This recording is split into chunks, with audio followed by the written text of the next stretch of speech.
Hello बेटा, ये chemical equilibrium का जो अभी टॉपिक कंटिन्यू चल रहा है, मैंने आपको आज के टॉपिक में पढ़ाना है, that is about the active masses of the substances. बेटा ये सबसे इंपॉर्टेंट टॉपिक रहा है, एक्टिव मास। और आप जानते हो आईआईटी मेंस में और नीट में इसमें से बहुत से क्वेश्चन पूछते भी हैं और बच्चे लोग कंफ्यूज हो जाते हैं कि एक्टिव मास मतलब एक्चुअली होता क्या है। तो बेटा एक्टिव मास का एक्चुअल मतलब अगर आपको देखना है क्या है, तो आप बोलना it is called as a concentration of the reactants. बेटा हो सकता है आपके पास में रिएक्शंस में अगर आपके पास कोई रिएक्टेंट दिए उसी कॉन्सेंट्रेशन बोल रहा है, क्योंकि जब भी कोई रिएक्शन चालू होती है तो रिएक्टेंट की कॉन्सेंट्रेशन चेंज हो जाती है। तो change in the concentration of reactant is called as active mass. बेटा एक्टिव मास को और एक नाम से जानते हैं, that is called as a molar concentration. और आई होप आप बच्चे लोग ने मोलारिटी, नॉर्मलिटी ये सब मोल कंसेप्ट में पढ़ा था, that is also called as a molarity of the solution. तो वही एक्टिव मासेस के इतने अलग अलग नाम हैं। पहला नाम है कॉन्सेंट्रेशन ऑफ रिएक्टेंट, दूसरा है मोलार कॉन्सेंट्रेशन, तीसरा है मोलारिटी। मतलब इसके हिसाब से क्लैरिटी तो ये आ गई बेटा, इस एक्टिव मास की यूनिट क्या हो सकती है। बेटा जो यूनिट आपने मोलारिटी में पढ़ा वही यूनिट आप एक्टिव मास को दे सकते हो। तो क्या यूनिट आएगी sir? Mole per litre is a unit for the active mass, right. और ये सब कब होगा? कॉन्सेंट्रेशन ऑफ रिएक्टेंट हो, मोलार कॉन्सेंट्रेशन हो, मोलारिटी हो। बेटा ये कब होगा?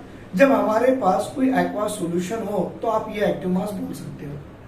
लेकिन बेटा एक्वा सॉल्यूशन के बजाय जब गैस आ जाए तो याद रखना बेटा, ये जो गैसेस होते हैं, इन गैसेस में अगर आपको एक्टिव मास उस गैसेस की देखना है तो active mass of these gases should be nothing but the pressure होता है, that is the pressure of the gas. और भाई इसी प्रेशर को हम कॉन्सेंट्रेशन बोलते हैं। मतलब अगर आपके पास कोई एक्वा सॉल्यूशन हो और एक्वा सॉल्यूशन में अगर आपको उसकी एक्टिव मास देखना है तो आप कैसे देखते हो? Molarity of the solution, molar concentration of the solution, या तो concentration of reactant of the solution, ऐसे देखते हो। लेकिन अगर आपके पास गैस हो और गैस में एक्टिव मासेस देखनी है तो गैसेस में active mass is nothing but the concentration of gas. और सर कॉन्सेंट्रेशन ऑफ गैस को हम कैसे डिनोट करते हैं बेटा? In terms of pressure as a P। तो सर गैसेस की एक्टिव मास अगर हो जाए तो what is the unit of the active mass for the gases? तो बोलना भाई ATM। What is that? Atmospheric pressure. Is it clear बेटा? तो याद रखो, कभी भी है ना एक्वा सॉल्यूशन में अगर कोई सॉल्यूशन दे दे एक्वा सॉल्यूशन में तो उसकी एक्टिव मास मोलारिटी और मोलार कॉन्सेंट्रेशन में देखी जाती है। अगर कोई गैस है और उसकी एक्टिव मास देखनी है तो गैस की एक्टिव मास देखी जाती है इन टर्म्स ऑफ प्रेशर। और बेटा गैस की एक्टिव मासेस की यूनिट होती है एटमॉस्फेरिक प्रेशर और सॉल्यूशंस की एक्टिव मास की यूनिट होती है मोल पर लीटर, जो कि मोल पर लीटर हमारी यूनिट किसकी बेटा? मोलारिटी की यूनिट है, राइट। एक बार और समझ लो बेटा, number of gas molecule present per litre is also called as a active mass. अब तीसरा पॉइंट एक्टिव मास में समझ लीजिए, तीसरा पॉइंट, और ये सबसे इंपॉर्टेंट पॉइंट है। क्या बेटा? अगर मेरे पास सॉलिड या लिक्विड की एक्टिव मास, सॉरी अगर मुझे किसी सॉलिड या पर्टिकुलर लिक्विड की एक्टिव मास पूछी जाए, किसकी बेटा? सॉलिड हो या लिक्विड हो, और इसकी एक्टिव मास पूछा जाए तो मैं लिखूंगा इनकी एक्टिव मास होती है यूनिटी, मतलब दैट इज इक्वल टू 1। बेटा ऐसा क्यों जानते हो? क्योंकि इनकी एक्टिव मास जो सॉलिड और लिक्विड की इन्होंने कंसिडर किया है, ये कैसा है? कांस्टेंट क्वांटिटीज है। अगर आपसे पूछा जाए यूनिटी 1 क्यों लिखे तो बोलना because it is constant quantities. भाई ये चेंज नहीं होती है, मतलब चेंज नहीं होती है, मतलब ये क्या हो सकती है बेटा? एक प्रॉपर्टी है जिसको हम बोलते हैं इंटेंसिव प्रॉपर्टी। और बेटा ये इंटेंसिव प्रॉपर्टी, एक्सटेंसिव प्रॉपर्टी, इसके बारे में आप थर्मोडायनेमिक में पढ़ने वाले हो, अभी नहीं पढ़ोगे। तो मुझे आपको इतना ही बताना था, active mass for the aqua solution is molar concentration या मोलारिटी, उसकी यूनिट होगी mole per litre. Active masses for the gases is equal to pressure, और उसकी यूनिट होगी बेटा एटमॉस्फेरिक प्रेशर। और active mass of solid liquid होती है unity, that is equal to 1। क्योंकि ये कांस्टेंट क्वांटिटीज होती है और ये इंटेंसिव प्रॉपर्टीज है, ये चेंज नहीं होती है, इसीलिए हमेशा इसको 1 कंसिडर किया गया है। ले लो बेटा यहाँ पे स्क्रीनशॉट ले लो आप लोग।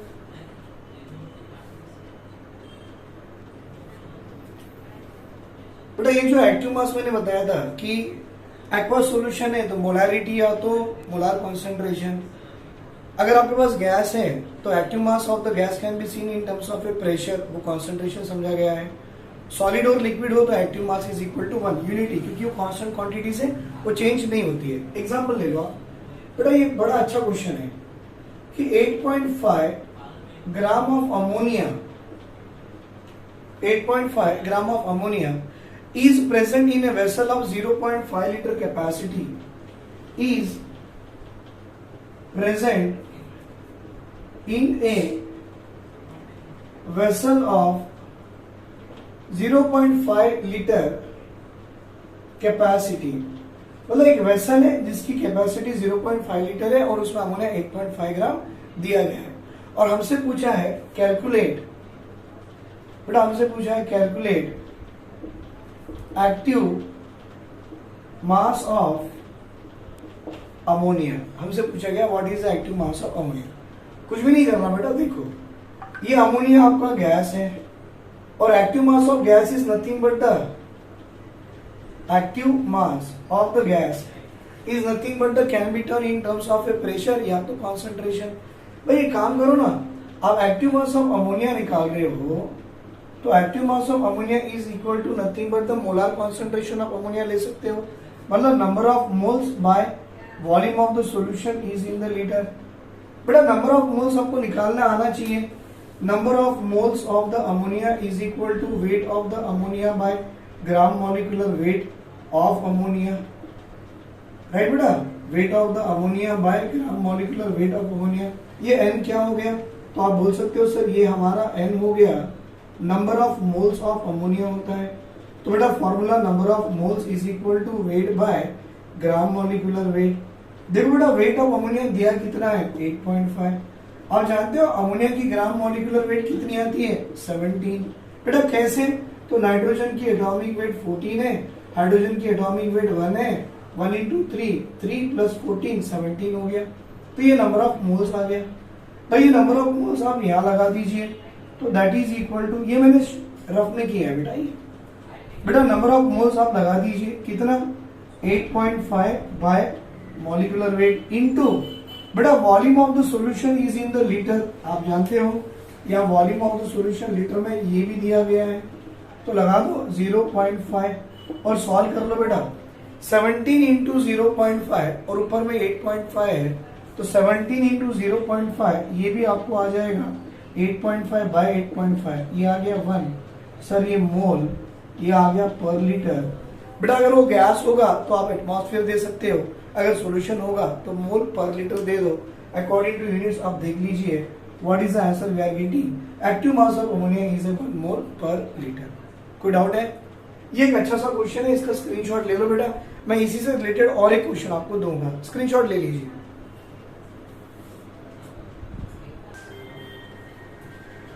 बेटा ये सेकंड क्वेश्चन है कि active mass of 2 mole of NaCl पूछा गया है। 2 mole of NaCl kept in 4 litre vessel eight NTP और 4 ऑप्शन भी दे दिए हैं। बड़ा इंटरेस्टिंग क्वेश्चन है, देखो कैसे है। आपको लगता है NaCl है तो आप क्या करने जाओ, sir active mass of NaCl is equal to number of mole by volume of solution is in the litre. ये 2 मोल हो गया, ये हो गया, ये 1/2 आंसर ये आना चाहिए और ये गलत है भाई, आंसर आता है 1। सर ऐसा क्यों हो गया कि आंसर 1/2 आने के बजाय 1 क्यों आ गया? तो देखो बेटा छोटा सा कंसेप्ट है, NaCl क्या है, सॉल्ट है। सॉल्ट कैसा होता है, सॉलिड है। तो आप जानते हो active mass of solid is taken as a unity is equal to 1। उससे मतलब ही नहीं कि आपके नंबर ऑफ मोल्स कितने हैं, उसका वॉल्यूम इन लीटर क्या है, उससे जरूरत ही नहीं भाई। NaCl सॉल्ट है, सॉलिड है, जो पहले एक्टिव मास होगी बाद में भी उसकी वही होगी, मतलब इनकी जो कॉन्सेंट्रेशन होती है it will be considered as a unity. इसीलिए मैंने लिखा के दिया था एक्टिव मास ऑफ सॉलिड और liquid will be considered as a unity that is equal to 1। क्योंकि ये कांस्टेंट प्रॉपर्टीज होती है, इंटेंसिव प्रॉपर्टीज होती है और ये टाइम के हिसाब से चेंज नहीं होती है। Hence it's active mass is equal to 1। ले लो बेटा इसका स्क्रीनशॉट।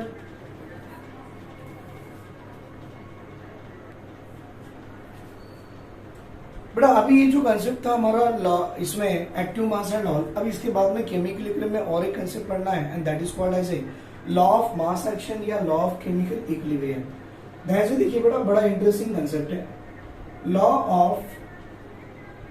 ऑफ मास एक्शन, या इसको आप कह सकते हो बेटा लॉ ऑफ केमिकल इक्विलिब्रियम। तो ये लॉ ऑफ मास एक्शन क्या है या लॉ ऑफ केमिकल इक्विलिब्रियम क्या है और दिया किसने है? तो बोलना बेटा ये जो लॉ है ये दिया है ये अंकल ने, इन अंकल का नाम क्या है? गुलबर्ग। हाँ बेटा, और दूसरे अंकल का नाम था वागी। तो गुलबर्ग एंड वागी इन दोनों ने मिलकर बेटा 1864 में ये लॉ दिया था। और ये लॉ क्या है पहले इनके बारे में समझेंगे। बेटा इनके लॉ में शॉर्टकट मेथड यही है कि किसी भी रिएक्शन की स्पीड होती है रिएक्टिंग सब्सटेंस की कॉन्सेंट्रेशन। तो आपको ये पढ़ना है।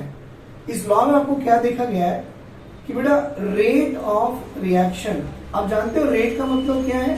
Speed of the reaction depend होती है concentration of the reacting substances to the power of उसकी कोफिशिएंट। ये जो आपको x दिख रहा है ना, x क्या है बेटा? कोफिशिएंट है। स्क्वायर ब्रैकेट क्या है? Concentration of the reacting substance है। जैसे कि मैं छोटा सा एग्जांपल दे रहा हूं भाई, देखिए मेरे पास A प्लस बी मिलके आपको एक प्रोडक्ट दे रहा है। तो मुझसे पूछा गया इसमें लॉ ऑफ मास एक्शन डालो, तो मैं लिखूंगा according to law of mass action बेटा, according to law of mass action आपका रिएक्शन आगे चल रहा है तो फॉरवर्ड रिएक्शन ये है, तो इस फॉरवर्ड रिएक्शन की रेट RF होती है। तो according to law of mass action बेटा rate of forward reaction depend किस पे करेगा? बेटा ये आगे जो रिएक्शन चलती है ना उसकी स्पीड वेलोसिटी किस पे डिपेंड करेगी? वो डिपेंड करेगी कि आपके पास रिएक्टिंग सब्सटेंस कौन कौन से है और इनकी कॉन्सेंट्रेशन क्या है। तो rate of forward depends on the concentration of the reacting substances. बेटा और एक एग्जांपल दे दूं मैं, अगर मेरे पास 2A plus B it gives rise to, अगर मेरे पास प्रोडक्ट आता है तो बेटा रेट ऑफ फॉरवर्ड रिएक्शन जो भी होगा it depends upon the concentration of the reactant species. आप देखते हो उसकी स्टोइकोमेट्रिक कोएफिशिएंट कितनी है? 2, तो कॉन्सेंट्रेशन ऑफ A की पावर 2 आ जाएगी। मतलब कोई भी रिएक्शन में अगर आप लॉ ऑफ मास एक्शन लगाते हो, एक्चुअल में ये आगे बताया जाता है बेटा कि रिएक्शन आपकी सिंपल है या कॉम्प्लेक्स है। फिलहाल में इतना ही सीखो कि रिएक्शन सिंपल है, उसमें लॉ ऑफ मास एक्शन अगर आप लगाते हो तो लॉ ऑफ मास एक्शन ये बताता है कि किसी भी रिएक्शन की जो स्पीड होगी, रेट होगी, वेलोसिटी होगी बेटा वो डिपेंड करेगी। What is that? It will depend only on, हाँ बेटा, रेट ऑफ फॉरवर्ड रिएक्शन जो भी होगा, रेट या speed, it depends only on concentration of the reacting substances. बेटा रिएक्टिंग सब्सटेंसेस क्या क्या आपके पास? A और B है, तो देखो depend on the square bracket of A और स्क्वायर ब्रैकेट ऑफ B। बेटा स्क्वायर ब्रैकेट का मतलब क्या है? Concentration of A into concentration of B। अब ये वाले एग्जांपल में मैंने लॉ ऑफ मास एक्शन लगा दिया, तो rate of forward depends on the concentration of A की कोफिशिएंट क्या है? 2 to the power of 2, B की कोफिशिएंट क्या है? 1 टू द पावर ऑफ 1 लगा दिया है। तो इसका मतलब है कि लॉ ऑफ मास एक्शन हमेशा क्या बताएगा बेटा? वो हमेशा यही बताएगा कि किसी भी रिएक्शन की जो रेट होती है, स्पीड होती है, किसी भी रिएक्शन की बेटा जो रेट होगी, स्पीड होगी, वेलोसिटी होगी, वो हमेशा किस पे डिपेंड करेगी? It depends only on concentration of reacting substances to the power of stoichiometric coefficient. Right, ये एक एग्जांपल दिया। मैं चाहता हूं एक छोटा सा एग्जांपल आप भी ट्राई कीजिए बेटा। मेरे पास 3 मोल्स ऑफ A है, 2 मोल्स ऑफ B है और रिएक्शन चल के कुछ प्रोडक्ट दे दिए हैं और मैंने यहाँ पर कुछ law of mass action apply किया है according to law of mass action. बेटा ये बार बार लॉ ऑफ मास एक्शन ना लिखते हुए LOMAB लिख दिए तो कंफ्यूज मत होना। L stand for law, O stand for of, M stand for mass, A stand for action. According to LOMA आपको क्या आएगा बेटा? Forward reaction rate of forward depends on dash and dash. आप अप्लाई कीजिए, देखो क्या आता आपको। तो बेटा अगर मैं LOMA law of mass action इसमें अप्लाई करता हूं तो rate of forward is directly proportional to concentration of A to the power of 3 concentration of B to the power of 2। थोड़ा सॉल्व करने की कोशिश करेंगे भाई। Rate of forward is equal to K F into concentration of A to the power of 3 B to the power of 2। बेटा R F क्या है, तो बोला रेट ऑफ फॉरवर्ड रिएक्शन है। आर एफ क्या है, रेट ऑफ फॉरवर्ड रिएक्शन है। बेटा के एफ क्या है, तो बोला equilibrium constant of forward reaction. Equilibrium constant of क्या है, फॉरवर्ड रिएक्शन। बेटा यहां भी अप्लाई करो, R F equal to K F into concentration of A to the power of 2 B to the power of 1। यहां भी अप्लाई करो भाई, rate of forward equal to K F into concentration of A to the power of 1 B to the power of 1। देखो बेटा ये आपके rate proportional to concentration of reacting substances आते हैं जब आप LOMA किसी भी रिएक्शन पे अप्लाई करते हो तो। लेकिन किसी भी नहीं, सिंपल रिएक्शन हो बेटा। कॉम्प्लेक्स अगर होता है तो वो आगे पढ़ेंगे सेकेंड ईयर में, 12th क्लास में केमिकल काइनेटिक्स में पढ़ना है, अभी नहीं।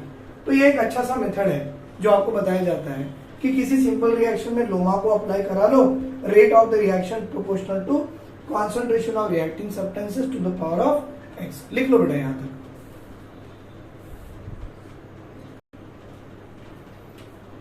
लॉ ऑफ मास एक्शन हमने लिखा है, अब हम किसी केमिकल इक्विलिब्रियम में अप्लाई करके देखेंगे।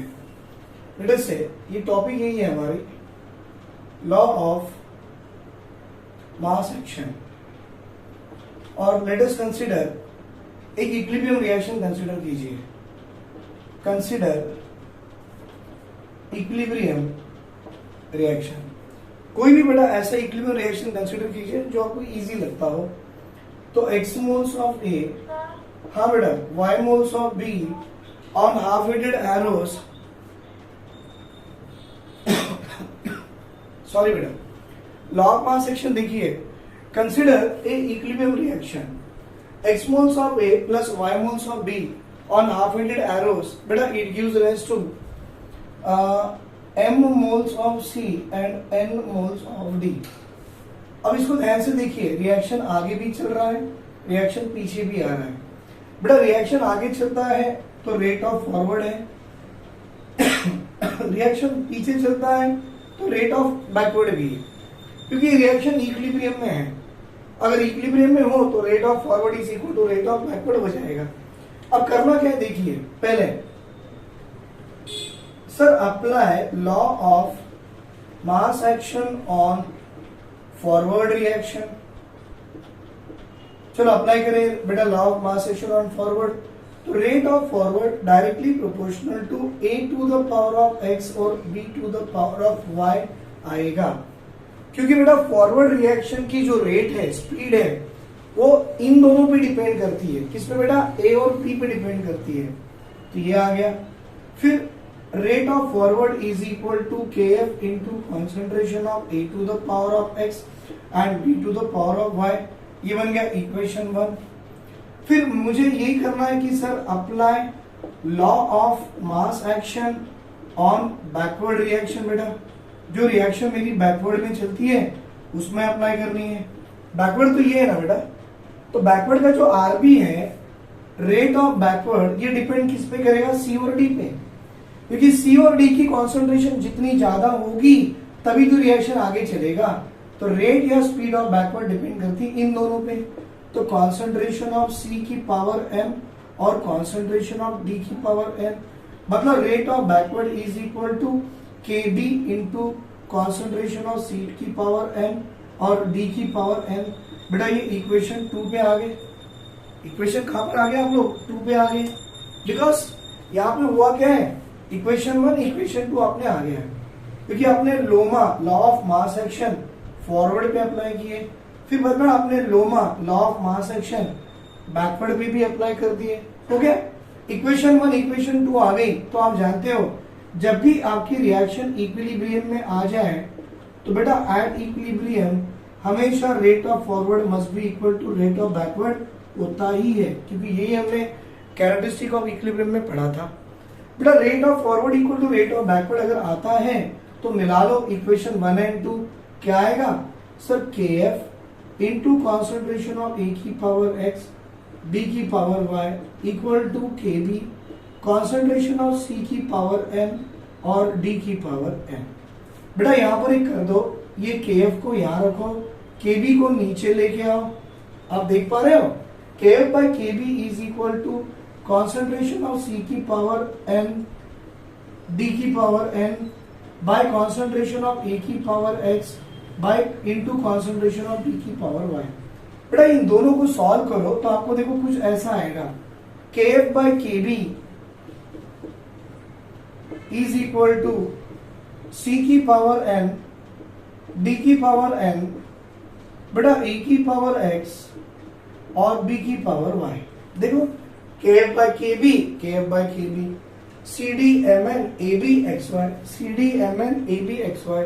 यहां पर ये जो रेशियो है ना K F by K B, बेटा it is called as a K सी। अब वो क्या है मैं बताऊंगा, तो यहां बना दो भाई, K F by K B is equal to K C, it is a concentration of C की पावर एम डी की power N by concentration of A की पावर एक्स और बी की पावर वाई। फिर आपसे पूछा जाएगा बेटा ये केसी क्या है, तो आपने बोलना KC is the equilibrium constant in terms of बेटा in terms of molar concentration, in terms of क्या आएगा molar concentration. So what is the KC, KC is the equilibrium constant in terms of molar concentration, ये आ गया। बेटा इतना ही नहीं, अगर आप in terms of partial pressure भी लेना चाहते हो तो आप केसी को ऐसा लिख सकते हो, KP that is equal to, ये जो स्क्वायर ब्रैकेट ऑफ सी दिख रहा है ना, इसको आप पीसी लिख सकते हो to the power of M. Concentration of D दिख रहा है, उसको प्रेशर ऑफ डी लिख सकते हो to the power of N, अगर ये गैस स्टेट में है तो। बाय कॉन्सेंट्रेशन ऑफ ए जो है वो P A to the power of X लिख सकते हो, और बी जो है वो आएगा P B to the power of Y. तो फिर आपसे पूछा जाएगा यहां पर ये केपी क्या है, तो आप लिखना KP is the equilibrium constant, बेटा equilibrium constant in terms of बेटा in terms of partial pressure. मतलब आपके रिएक्टेंट्स और प्रोडक्ट जब दोनों गैस में आ जाए तो आप ये कॉन्सेंट्रेशन ना लेते हुए आप पार्शियल प्रेशर लोगे। इसका मतलब ये जो आपको दिख रहा है, ये आपको पीसी जो दिख रहा है ये क्या है, तो आपने बोलना सर ये partial pressure of gas C है। बेटा पीडी क्या है, तो आप बोलना सर ये partial pressure of gas D है। बेटा पीए क्या है, partial pressure of gas A. P A क्या है, partial pressure of gas A है। बेटा पी बी क्या है, तो partial pressure of gas B है। बेटा स्क्वायर ब्रैकेट सी क्या है, स्क्वायर ब्रैकेट सी क्या है sir, it is the molar concentration of C है। बेटा ये कैप स्क्वायर ब्रैकेट डी क्या है, तो sir it is the molar concentration of D है। बेटा इस तरह से आपको लिखा जाता है केसी और इस तरह से लिखा जाता है केटी, राइट।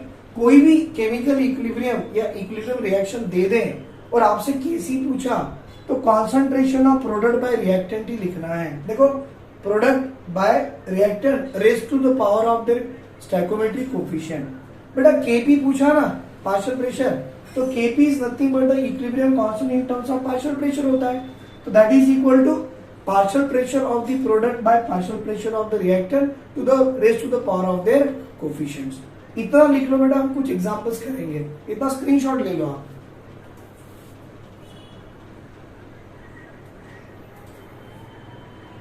तो बेटा देखो जब भी कोई केमिकल इक्विलिब्रियम आ जाए तो ये केमिकल इक्विलिब्रियम में हमने क्या लगाना है, law of mass action for forward लगाइए। देखो आपको इक्वेशन बना गया, क्योंकि फॉरवर्ड रिएक्शन की जो भी रेट होगी वो डिपेंड किस पे करती है बेटा, reacting substances for it. Reacting substances क्या है इसमें, ए और बी है, to the power of the stoichiometric coefficients X and Y. तो rate of forward is equal to K F. बेटा के एफ क्या है, तो मैं यहाँ लिख दूं, के F is the equilibrium constant for forward होता है। तो के F is the equilibrium constant for forward reaction, ये के एफ हो गया। फिर apply law of mass action on backward reaction, और रेट ऑफ बैकवर्ड डिपेंड करती है रिएक्टिंग सब्सटेंस क्या बेटा, सी और डी, सी की पावर एम, डी की पावर एन, लगा दिए। ये आ गया केबी। तो केबी क्या है वो भी लिख दो sir, KB is the equilibrium constant for backward reaction, ये केबी हो गया बेटा। और आप जानते हो जब कंडीशन आपकी इक्विलिब्रियम में आ जाए, जब रिएक्शन आपका इक्विलिब्रियम में आ जाए, तो rate of forward is equal to rate of backward हो जाता है। तो rate of forward equal to rate of backward में दोनों को इक्वलाइज कर लो, कर लिए। K F A to the power of X B to the power of Y equal to K B C to the power of M D to the power of N करा लिए, और दोनों को equalise किए तो बेटा K F by K B आ गया, इक्वल टू सी की पावर एम डी की पावर एन बाय ए की पावर एक्स और डी की पावर वाई। बेटा दोनों का रेशियो जो लेते हो ना K F by K B का, that is called as a K C. And के सी क्या है भाई, के बाय के बी को के सी डाल दो। K C is the equilibrium constant in terms of molar concentration.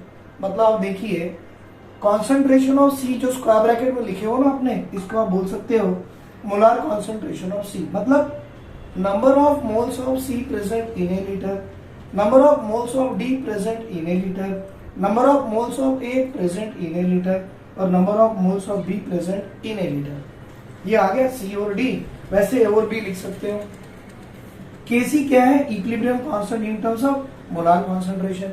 बेटा इसको हम केपी के फॉर्म में लिख सकते हैं, जो कि हमारा केपी क्या है, equilibrium constant in terms of partial pressures. मतलब जब आपके रिएक्टेंट्स और प्रोडक्ट गैस के फॉर्म में हो तो कॉन्सेंट्रेशन लिखने से अच्छा पार्शियल प्रेशर लिख लेना है। तो केसी की जगह केपी लगा लो। केपी क्या है, equilibrium constant in terms of partial pressure, that is equal to, जो आपको स्क्वायर ब्रैकेट सी दिख रहा है ना, आप उसको पार्शियल प्रेशर ऑफ सी लिख सकते हो। कैसे, partial pressure of C to the power of stoichiometric coefficient, partial pressure of D to the power of stoichiometric coefficient, partial pressure of A to the power of stoichiometric coefficient, partial pressure of B to the power of stoichiometric coefficient। देखो बेटा PC क्या है, partial pressure of gas C है, PD क्या है, PP partial pressure of gas D है, partial pressure of gas A, partial pressure of gas B। तो ये पूरा मैंने KC और KP इस इक्वेशन की बनाना सीखा है। तो हम एक काम करेंगे बेटा, KC और KP को रिलेट भी करके देखेंगे। आप इसकी स्क्रीनशॉट ले लो।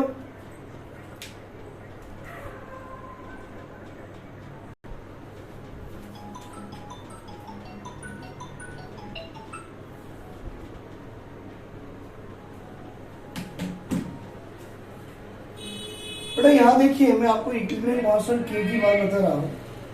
दैट इक्विलिब्रियम कांस्टेंट के, आप इसको ऐसा लिख सकते हो, that is a equilibrium constant of forward bye equilibrium constant of backward. तो ये एक्चुअली के है। तो आपको डाउट आ रहा है सर ये के क्या है, क्या सर वो के सी है या के पी है। तो देखो बेटा हो सकता है ये जो आपका के है ना, ये जो के दिख रहा है ये वाला, स्पेशली ये वाले के की बात कर रहे हैं बेटा, ये के आपका के सी भी हो सकता है और यही के आपका केपी भी हो सकता है। सर केसी का मतलब क्या होगा, बोलो बेटा। It is a equilibrium concentration और it is a equilibrium, it is a equilibrium constant in terms of molar concentration. Right sir, ये हो गया आपका केसी की वैल्यू। और बेटा ये केपी क्या होगा, तो आप बोलना इक्विलिब्रियम, बेटा equilibrium constant in terms of partial pressures. बेटा in terms of partial pressures, ये हो गया केपी और ये हो गया केसी।